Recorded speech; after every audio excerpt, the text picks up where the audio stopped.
Good morning, happy Saturday. I'm David Lamb. Welcome into CBS 42 Weekend Mornings.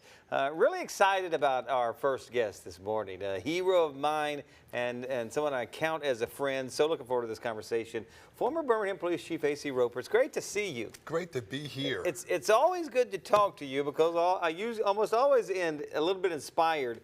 And I'm so excited that you're here today to talk about your book, No Limits, 7 Keys to Life, Legacy, and Leadership. Congratulations on this. Well, thank you, and we're excited about it. Yeah. It's 7 years of work. Oh, wow.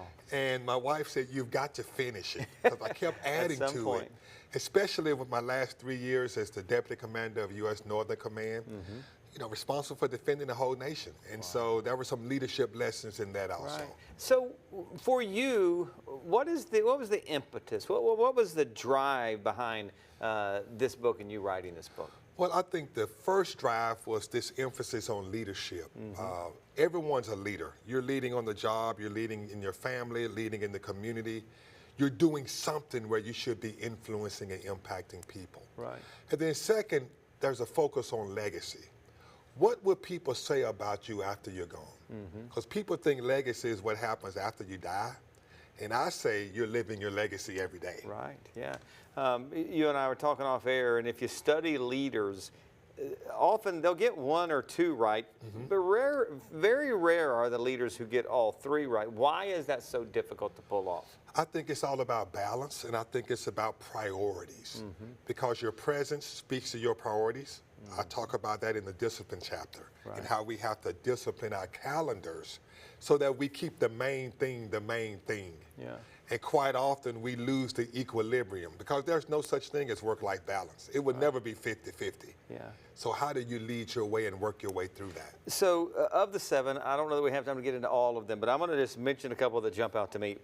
Number 2 here, after you have relationships, and then you have humility. That's interesting, because when you think of these hard-charging, loud, powerful, charismatic, super talented leaders, you don't think humility. No, especially when there's a lot of rank on the collar. Yeah, and there's a long title by the name. But humility is really the secret ingredient for people to work with you. You should be smarter because of the team. Yeah. And so you put yourself in a position. I would say to my team all the time, make me smart on this. And they would go, okay, sir, I'll make you smart on it. Right. And so it was a way of acknowledging their skills, their talents, their abilities.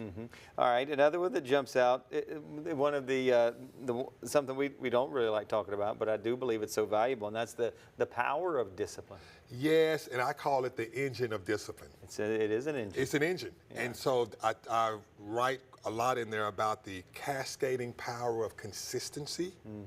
Because people would say character is who you are when no one is watching, but I say discipline is what you do when no one is watching. Oh, wow. Yeah. Whenever you talk, and you just got back last night, in fact, from talking about this book and some of the lessons in it, which one of these seems to hit home? Either it's the most needed or the least discussed, maybe? I think the integrity chapter is one that everyone is looking for, leaders of integrity. Authentic leaders, leaders that understand the meaning of trust, because trust is the currency of relationships. And I was talking to some police leaders, and I made this statement to them. Trust and transparency, they have an inverse relationship. Where there's high trust, there's low demands for transparency. Wow. Yeah, but when there's a crisis in a community and people start demanding transparency, that equals low trust. right.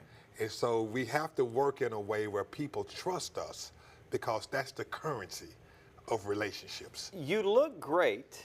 You're definitely taking care of yourself with all the travel you're doing. I know that's probably difficult, being away from family. But are you enjoying these conversations you're having with people? I am having a blast. Are you? I mean, I don't consider it work, Right. because this leadership light is something that I believe I'm called to spread this message, and so it's almost like preaching. Yeah. But I think we're being called to a higher level of leadership, authentic leaders.